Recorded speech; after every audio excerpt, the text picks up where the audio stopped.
Falando um pouquinho primeiro, então a gente vai entender inicialmente, começando o módulo falando da lavagem nasal, a gente vai entender a importância da lavagem nasal e aprender a técnica correta para cuidar da saúde respiratória do filho, ou no caso da gente, dos nossos pequenos pacientes.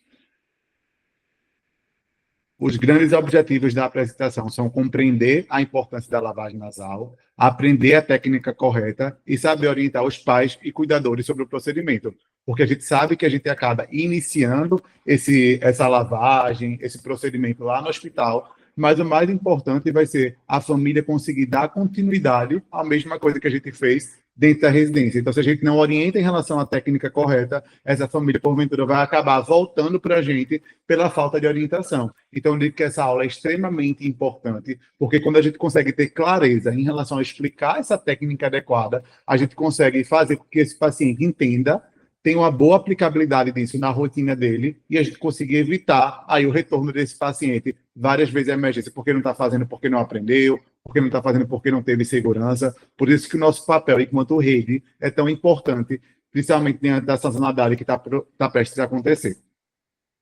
Em relação à importância da lavagem nasal, porque é tão importante a gente falar. Primeiro porque ela faz uma filtragem. Então, a gente sabe que, na verdade, o nosso nariz ele serve como um grande filtro para umidificar e aquecer o ar que a gente respira, tá certo? Então, o que é que acontece? Quando a gente está lavando o nariz, a gente está tirando, porventura, substâncias que podem ficar ali em contato, como substâncias de poluidores, substâncias que podem servir como gatilhos para alergia, como poeira, resto de fumaça. Então, isso tudo ajuda ao nosso nariz a conseguir filtrar esse ar melhor e a conseguir purificar melhor nossa respiração.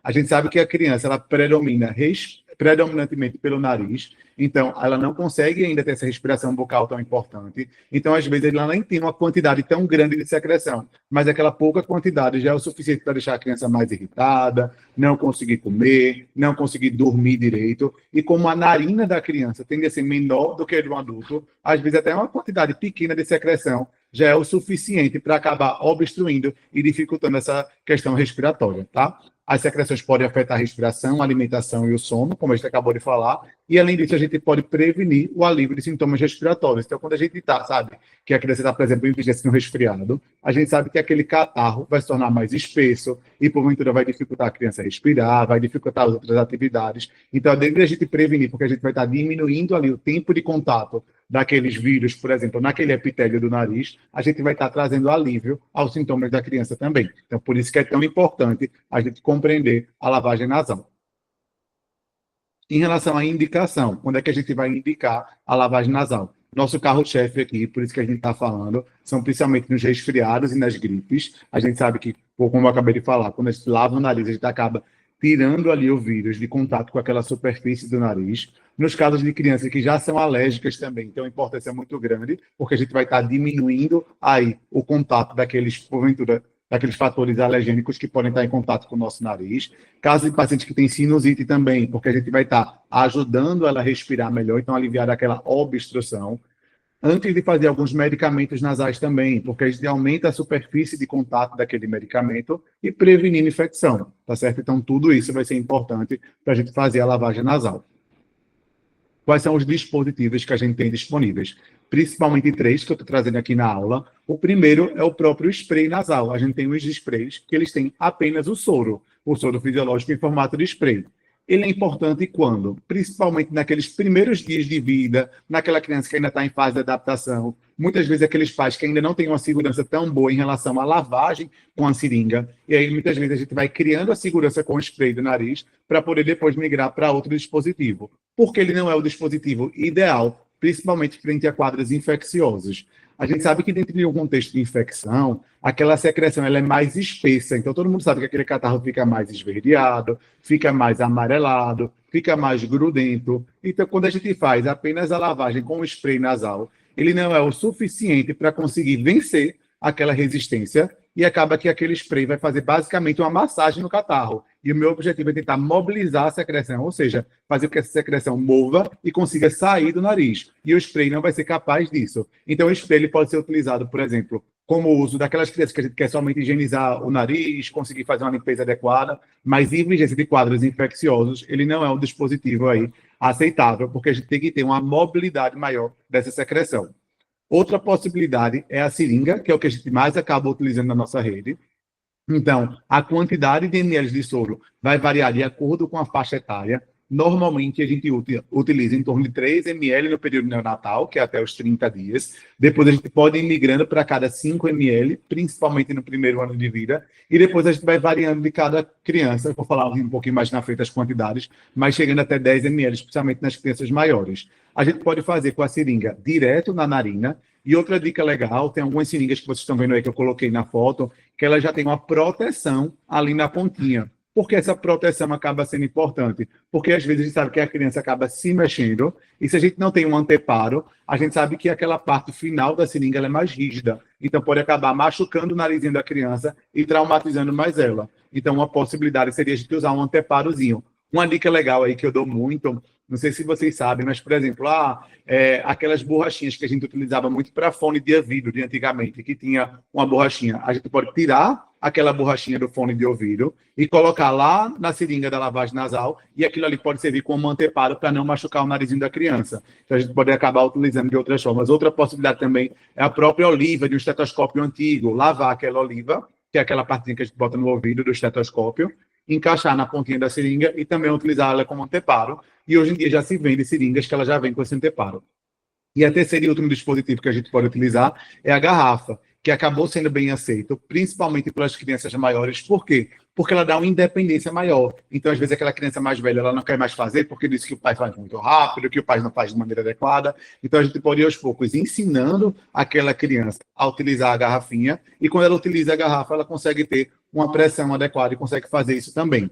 Uma dica legal também, sempre, é apostar para o lado lúdico, principalmente daquelas crianças mais velhas. Então, vocês viram que eu coloquei aqui algumas seringas que tem alguns bichinhos. Outra possibilidade também na garrafa é a gente pegar, a criança gosta muito do desenho, sei lá, da Frozen. Então, a gente pode decorar, por exemplo, a garrafa com desenhos adesivos da Frozen ou algum outro desenho que a criança gosta, porque às vezes o lúdico acaba ajudando a gente a facilitar essa adesão ao tratamento. Materiais necessários. A gente vai precisar sempre do soro fisiológico, da seringa ou da garrafa. O conta-gotas eu coloquei aqui, porque muitas vezes a gente pode fazer uma lavagem com um conta-gotas antes, só para poder facilitar a lavagem, mas ele não é obrigatório. E naquela criança menor, a gente pode utilizar o aspirador nasal para pegar aquela secreção que porventura tenha ficado ainda em contato com o nariz da criança. Vamos para a técnica, então. Principalmente na técnica da criança menorzinha, tá certo? A gente vai inclinar a criança para frente, idealmente inclinar um pouquinho. A gente pode proteger aqui essa parte da frente da criança, da barriguinha, para não acabar melando, e vai introduzir a seringa de maneira suave. Como eu falei, a gente vai aplicar em torno de 5 a 10 ml de soro. Naquela criança, principalmente com menos de 30 dias, a gente vai preferir ali em torno de 3 a 5, e depois a gente pode ir migrando de acordo com a aceitação da criança. A secreção pode escorrer por onde? Pode escorrer pelo outro lado da narina ou pode escorrer pela boca. Pode ser que a criança também engula, não tem problema. Se a criança engolir, aquilo ali vai sair junto com o catarro. O ideal é que essa pressão seja uma pressão constante, mas que também não seja forte demais para não machucar a criança. Eu vou estar colocando o vídeo já já, e a gente vai poder estar visualizando isso melhor. A aspiração da secreção somente se necessário. Então, se os pais tiverem algum tipo de aspirador, eles podem, depois da lavagem, acabar fazendo essa aspiração. Uma dúvida que muita gente tem, Matheus, e a nebulização com soro? É legal? A nebulização, gente, de uma maneira geral, quando a gente faz só com soro, ela ajuda a soltar, às vezes, a secreção, porque ela dá uma soltada nesse catarro e acaba umidificando mais esse nariz. Mas ela deixa aquela secreção, muitas vezes, toda solta, sambando no rosto da criança. Então, se a gente faz a nebulização e a gente logo depois não lava o nariz da criança, isso pode acabar piorando os sintomas. Então, o ideal é nebulizar e depois lavar. E se for escolher um método entre um método e outro, sempre priorizar a lavagem, que meu objetivo é tirar a secreção e não soltar a secreção dentro do meu nariz, tá? Já nas crianças maiores, a gente também vai sentar a criança, ou se ela quiser, ela mesma pode ficar sentado, também vai se inclinar um pouquinho pela frente, vai pedir para essa criança, de preferência, respirar pela boca, ela pode até abrir a boca na hora da lavagem, porque muitas vezes ela vai acabar vendo que essa secreção vai sair, tá? Vai aplicar o soro, vocês veem aí que já é uma quantidade maior, em torno de 10, podendo chegar até 20 ml, e aí deixar escorrer pela outra narina, e depois ela pode assoar o nariz suavemente para fazer com que aquela secreção residual saia. Vou passar um vídeo agora explicando aí, espero que o vídeo passa, tá? O vídeo é bem antigo, sou eu, aí antigamente, fazendo as lavagens do meu sobrinho. Chega, deu saudade aqui. Vou dar o play, vocês me dizem aí se tá passando direitinho.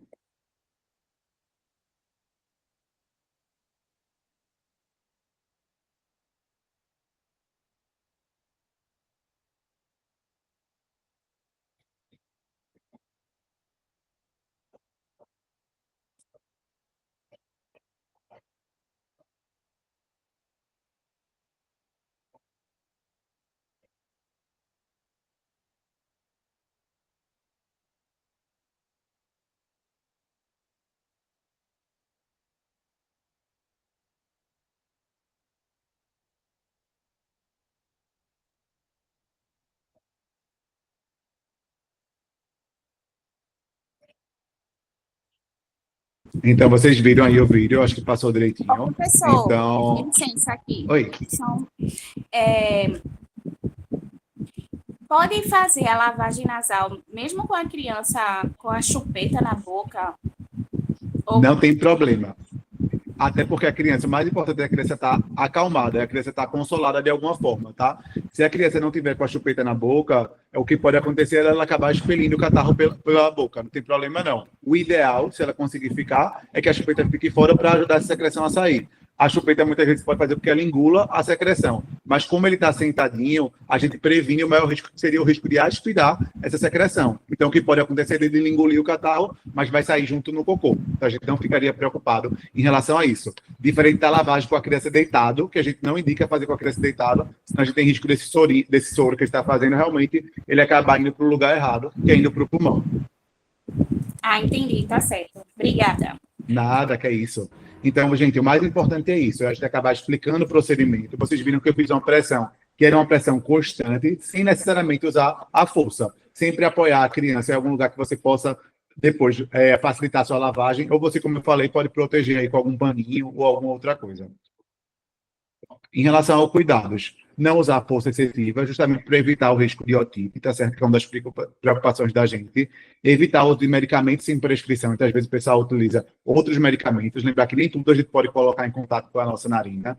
Sempre tentar criar ambientes tranquilos, justamente para aquela criança estar calma, tá? Uma coisa que eu falo muito aos pais também é, de preferência, fazer a lavagem nasal de maneira diária, mesmo quando aquela criança não está doente. Por qual motivo? Como eu falei lá no começo da apresentação, a lavagem nasal acaba sendo importante para a gente prevenir o contato da nossa narina com substâncias poluidoras, com substâncias alergênicas. Então, isso já vai ser importante por si só. E a gente acaba criando o hábito daquela criança lavar o nariz. Então, se ela lava o nariz todo dia, vamos supor, 2 vezes ao dia, quando ela estiver resfriada e a gente tiver que aumentar essa frequência para 4, 6 vezes ao dia, a gente já vai ter uma criança que já é acostumada a lavar o nariz. Diferente daquela criança que nunca lavou o nariz, de repente está naquele contexto de infecção, e eu vou ter que, de uma maneira geral, fazer a lavagem aí de maneira muito mais, vamos dizer assim, traumática para a criança, porque é aquela criança que nunca lavou o nariz e, de repente, está tendo que lavar várias vezes ao dia. Tá certo? Eu, novamente. Ano passado, eu peguei uma criança RN, ela tinha, acho que, 12 meses. Gente, dá licença. Maiara, dá licença.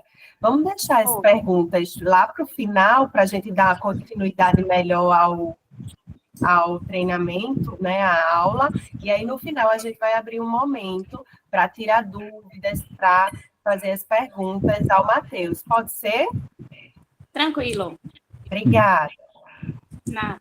E aí, só concluindo essa primeira parte, então, sobre a lavagem nasal. Ela é simples e essencial para a saúde respiratória. Ela previne e também trata, principalmente as doenças comuns, ajuda na respiração, porventura na alimentação e no sono também, facilitando aí essas outras questões. E a orientação é essencial, tanto para os pais ou como para os cuidadores. Tranquilo? Então, a gente vai sair um pouco da parte da lavagem nasal e vai entrar aí na parte do uso correto dos espaçadores, que é a técnica, falando dos benefícios e cuidados, e um guia prático aí para os profissionais de saúde e também para os pais, tá? Então, vamos partir para a segunda parte da aula.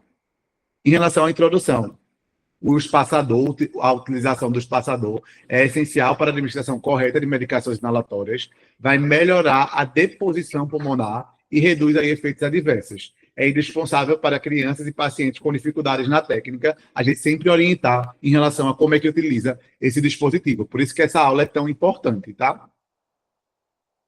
Em relação aos benefícios de indicação. O grande benefício, gente, é porque o uso do correto do espaçador vai aumentar a quantidade de medicamentos que chega ao pulmão. Muitas vezes, quando a gente está com um sintoma respiratório, por exemplo, a criança que está cansadinha, a minha inflamação está acontecendo lá dentro do meu pulmão. Então, o objetivo é que aquela medicação consiga chegar lá embaixo, que a criança consiga aspirar aquela secreção e consiga respirar e diminuir esse caráter inflamatório. Qual é o problema da gente fazer a medicação direto na boca, por exemplo? Porque quando a gente faz a bombinha direto na boca e não utiliza o dispositivo, o espaçador no caso, a gente vai acabar fazendo que a medicação ela fique toda presa na nossa garganta.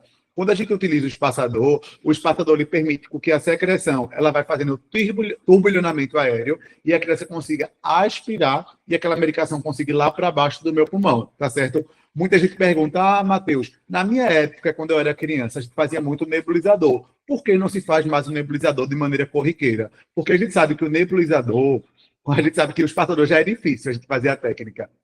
Em relação ao nebulizador, é mais difícil ainda, porque fica aquela fumaça que muitas vezes assusta a criança acaba saindo muitas vezes daquele espaço, daquela medicação inalatória, daquela nebulização, então acaba que a maioria da medicação se perde no ar. Além disso, quando a criança está em vigência de um quadro infeccioso e a gente faz a nebulização, a gente pode aumentar o risco daquelas partículas virais que estão no nariz da criança ficarem dispersas no ar e aumentar o risco de contaminação cruzada de uma criança para outra. Então, principalmente a nível de ambiente hospitalar, a gente não indica fazer a nebulização, salvo casos específicos que a gente vai orientar. Em relação aos efeitos adversos, o espaçador reduz os efeitos colaterais, como a candidíase oral. Se você fizer a medicação direto na boca, principalmente algumas medicações como corticoide, a gente aumenta a deposição na nossa boca, que não é o que a gente quer que a medicação fique lá no pulmão, como eu falei.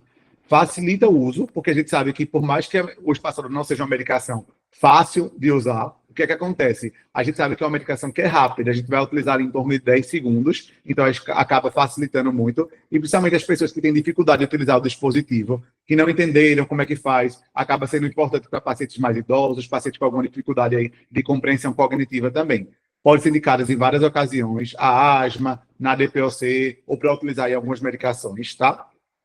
Em relação ao tipo de espaçadores, o principal que eu vou estar focando aqui é o espaçador com a válvula, tá? Esse espaçador sem válvula a gente utilizava muito antigamente, mas a gente não utiliza mais, principalmente no contexto de pediatria, porque ele precisa de uma melhor coordenação respiratória, tá? E ele pode ser utilizado com a máscara, que é indicado para as crianças pequenas, e direto com o bocal, que é recomendado para as crianças maiores e para os adultos, que eu vou estar falando aí a diferença um pouquinho na frente. Em relação às peças dos dispositivos, tá? O espaçador, gente, é essa parte transparente que vocês estão vendo aí dentro desse quadrado verde, tá? Além do espaçador, a gente conta com a máscara, que é essa outra parte que a gente sabe que é acoplável, então a gente pode tirar ou colocar novamente. E a máscara a gente tem várias, porque ela tem que formatar direito no narizinho da criança. Vocês estão vendo que tem uma parte mais que vai ficar no nariz e a outra parte que vai ficar aqui no queixo. E é importante que ela vede completamente essa região, justamente para que não tenha escape. Então, na criança menorzinha, eu vou pegar a máscara menor, na criança maior, eu vou pegar a máscara maior. Além disso, a gente tem um bocal, aqui nessa figura do quadrado verde, não ficou tão boa de ver, por isso que eu ampliei nessa segunda parte. Então, o bocal é essa parte laranjinha final, que a gente encaixa a máscara, mas se eu quiser utilizar na criança mais velha, eu posso pedir para a criança botar a boca direto nesse bocal, vedando completamente ele, para justamente fazer a técnica de maneira correta. Também eu vou estar falando um pouquinho na frente no vídeo. E a última parte é a válvula. Vocês estão vendo que a válvula é essa parte laranjinha que está aí. E é uma parte bem importante. Por quê? Porque a válvula é justamente quem permite a entrada e a saída do ar. Muitas vezes as pessoas vão, por acaso, montar os espaçadores, ou vão mandar, por exemplo, para o CME para a limpeza, ou os próprios pais vão limpar essa medicação em casa, o espaçador em casa, e acabam achando que essa válvula não serve de nada e joga fora. E essa válvula é extremamente importante, porque sem ela a gente não consegue controlar a saída e a entrada da medicação, e a gente acaba tornando a medicação ineficaz. Então é importantíssimo sempre checar que todas as partes dos espaçadores estão lá. Em relação à técnica do uso, como é que a gente vai fazer? Sempre antes que eu vou utilizar a medicação, seja o Aerolin, que é o que a gente mais utiliza, que é o famoso salbutamol, ou seja, qualquer outra medicação, por exemplo, o Clenil, que é a beclometasona, que é um corticoide inalatório, eu vou agitar a medicação de cima para baixo em torno de 5 a 10 segundos. Depois eu vou acoplar a medicação no espaçador e vou apertar. Quando eu apertar, lembrar sempre de posicionar corretamente, tá certo? E aí a gente vai pedir para a criança pequenininha que tiver com a máscara, a gente vai contar até 10. 1, 2, 3, 4. Contou 10 segundos, ótimo. Eu vou retirar de novo o meu inalador, vou agitar, esperar em torno de 30 segundos para poder fazer um novo jato. Vou parar nessa parte, gente, porque é muito importante. Porque o que a gente acaba fazendo, pelo que muita gente faz, é retira a medicação, agita e já faz de novo. Eu tenho que ter essa espera de um jato para o outro em torno de 30 segundos. Então, fiz, contei até 10, retirei, agitei de novo, esperei 30 segundos e fiz de novo. Por que se esperar os 30 segundos é importante? Porque quando a gente faz o Aerolin, lá na cápsula do Aerolin, ele tem como se fosse uma válvulazinha que abre e que fecha. Se eu fizer de cara, se eu fizer sem esperar esses 30 segundos, aquela válvula está fechada. Então, a medicação não vai ser feita de maneira adequada, tá? Eu vou estar falando também a outra técnica, que seria essa que eu coloquei no slide, que é pedir para a criança inspirar lentamente, que é justamente o que a gente faz com a criança mais velha. Uma coisa que os pais perguntam muito é esse passo número 6, se eu preciso enxaguar a boca da criança. Se for só o salbutamol, eu não vou precisar enxaguar a boca da criança. Então, eu posso fazer diretamente a medicação, que é o Aerolin, né? Eu não preciso pedir. Então, faz e vira que segue. Mas, principalmente, se eu tiver de medicações que são corticoides, por exemplo, o Clenil, o Flixotide, o Seretide, todas essas medicações, eu preciso depois fazer a lavagem da boca da criança para evitar que a criança fique com alguma candidíase, principalmente. Aqui eu vou botar um vídeo explicando melhor, e aí vocês depois, a gente conversa um pouquinho mais sobre isso.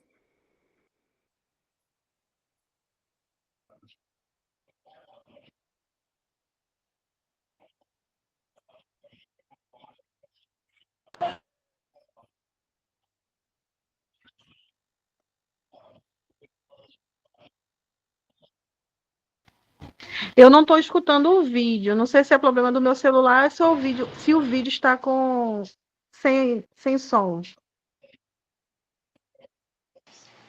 Tá mudo mesmo. O outro também tava.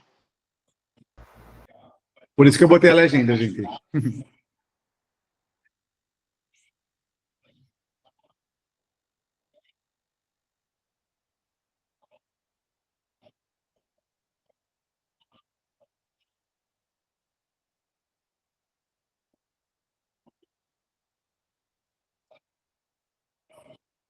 E aí, nesse momento que a gente espera 30 segundos para poder fazer novamente.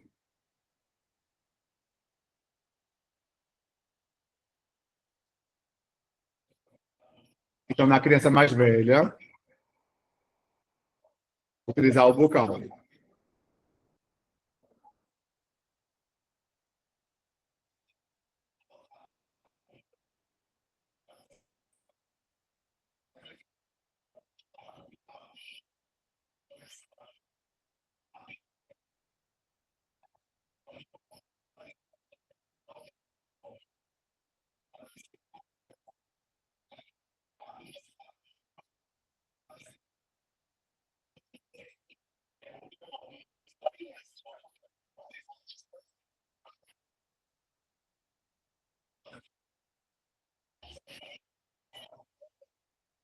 Então, só revisando, na criança menor, a gente vai utilizar sempre o dispositivo, que é a máscara, ou então naquelas crianças que têm dificuldade de compreender ou que não conseguem, tá certo? Se já for uma criança mais velha, a gente já pode fazer diretamente no bocal. Então, coloca a medicação lá, o espaçador lá no bocal, e aí a criança puxa o ar e segura o ar por 10 segundos. Ah, ela não conseguiu segurar o ar por 10 segundos, ela não consegue prender a respiração, então a gente pode pedir para ela respirar e soltar 5 a 7 vezes, tá? Outro passo fundamental que eu vejo muitas pessoas fazerem é estar lá fazendo seu Aerolin ad eterno e não checam se a medicação está cheia ou está vazia, tá certo? Então, isso é bem comum na emergência. Quando a gente vai ver que a criança não está melhorando por algum motivo, a gente vai lá checar a bombinha e quando vê, a bombinha está vazia, porque aquela bombinha já está sendo utilizada ali por vários dias e ninguém checou. Como é que eu posso fazer essa checagem? De maneira simples, tá? A gente pode pegar algum dispositivo, por exemplo, o próprio soro fisiológico, um copo de água, uma bacia, qualquer coisa que eu consiga botar água, e eu vou colocar a medicação ali. Então, vocês estão vendo que se a medicação estiver cheia, ela vai afundar completamente. Se a medicação estiver pela metade, ela vai ficar mais ou menos quase toda submersa. Quando ela começa a ficar um pouco mais vazia, ela vai começando a boiar, e quando ela está vazia, ela boia. Então, é sempre importante. Chegou no plantão, viu que tem um Aerolin que já está ali, está utilizando há mais tempo, a gente sempre checar se a medicação ainda está, ou ela está pela metade, ou se já acabou, justamente para solicitar a troca aí. Ou então, por exemplo, orientar isso para a família, porque às vezes aquela mãe também tem aquele Aerolin, eu utilizei outra vez esse Aerolin quando meu filho estava doente, e ainda tem o Aerolin lá, mas aí a criança não vai estar melhorando porque aquele Aerolin já acabou. Lembra que é uma medicação que ela é fornecida aí pelo programa da farmácia popular, então é uma medicação que com a receita os pais conseguem pegar sem nenhum custo. Então não tem problema fazer uma receita nova para poder pegar a medicação.